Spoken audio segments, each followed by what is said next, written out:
noches, apreciables hermanos y amigos. Reciban un fuerte saludo por parte de la Iglesia Centro Evangélico Orizaba Poniente. Continuando con nuestras reflexiones sobre el Padre Nuestro, hoy estaremos analizando la frase: y perdona nuestras deudas, así como nosotros perdonamos a nuestros deudores. Una de las cosas que también el médico Lucas escribe en su Evangelio, la deuda tiene que ver, o es una similitud en el hebreo, de pecado. Así es que cuando oramos, cuando nosotros nos vamos a nuestra recámara, allí en lo secreto de nuestro aposento, tenemos que decirle al Señor: perdona mis pecados. En el caminar día con día, hermanos, nuestra vida debe llegar a un punto tan importante de poder orar, de poder llevar nuestro corazón, nuestra alma, nuestro caminar hacia la presencia de nuestro Dios durante el día. Y si hubo algo que obstruyó esa relación con nuestro Dios, debemos de pedir perdón. Y seguramente este perdón que tú y yo pedimos, el Señor, como dice Juan, en primera de Juan, Él es fiel y justo para perdonar nuestros pecados y limpiarnos de nuestra maldad. Pero la parte importante de esta promesa que el Señor nos deja establecida en su palabra, también tiene que haber una repercusión de parte del creyente. Así es que cuando alguien de nosotros recibimos una ofensa, alguien de nosotros tenemos algún agravio de parte de algún hermano, de algún amigo, de algún conocido o aún de los hermanos que están en la iglesia, nosotros debemos también de perdonar. Hoy el hombre en la sociedad dice que no perdona, o perdona pero no olvida, o simple y sencillamente ha tomado la parte importante de decir discúlpame. Una disculpa no es lo correcto. Nosotros no pedimos disculpa nuestros pecados. Nosotros decimos o dijimos perdona nuestros pecados. Recordamos aquella historia de estos dos deudores.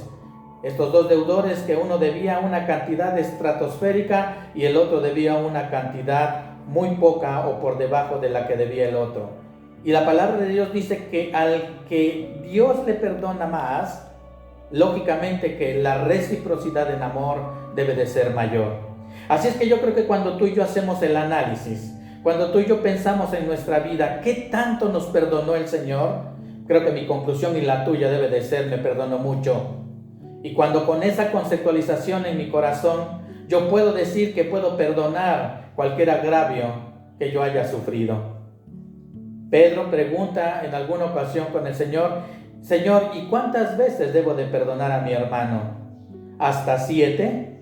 Recuerden ustedes que los hebreos en las formas de perdonar eran aproximadamente 3, pero Pedro quiere exagerar alguna cantidad. Y el Señor Jesús le responde: no, Pedro, no solamente te digo 7, hasta 70 veces 7. Si al día te vinieran a pedir perdón 7 veces y si vienen arrepentidos, debemos de perdonar. Yo sé que es difícil el poder perdonar a veces los agravios que hemos recibido, pero la palabra de Dios nos enseña a través de esta oración que tuvo que ver con sus discípulos, en donde decía: y perdona nuestras deudas. Recuerda que también estudiábamos al inicio de estas reflexiones que la estructura de esta oración no es para que nosotros la repitamos.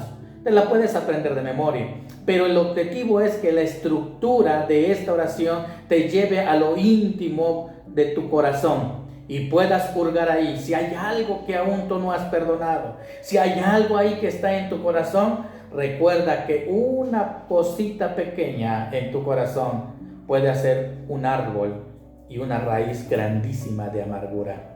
Así es que lo importante de esto, el mismo Pablo, te voy a leer en Colosenses capítulo 3 y versículo 13, dice: soportándonos unos a otros y perdonándonos unos a otros. Pero añade la otra parte similar a la que hemos estado leyendo en Mateo: si alguno tuviere queja contra otro, de la manera que Cristo os perdonó, así también hacedlo vosotros.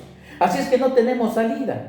Si tú eres consciente de que Cristo perdonó tus pecados en la cruz del Calvario, qué importante es que tú también tengas conciencia de que aquel que te ofendió, aquel que es un agravio contra ti, tú también debas de perdonarlo. Pero la importancia del perdón tiene que ver con un mandato: debo de perdonar. Pero la manifestación del perdón en la persona que tú perdonas no va a responder a las expectativas que tú quieres ver para que digas, efectivamente, sí, él entendió que yo lo perdoné. No, el perdón es un mandato. La reconciliación es el proceso. Y ya quedará de parte de él el que lo haga o no lo haga, pero tu corazón descansa en que estás haciendo lo que el Señor dice en su palabra. Así que, hermano, amigo, si tú nos estás escuchando, qué importante es que tú hayas tenido una experiencia personal con Jesucristo, el haberle pedido perdón de tus pecados, el haberle dicho, toma mi vida, pero también aquel que te ha ofendido.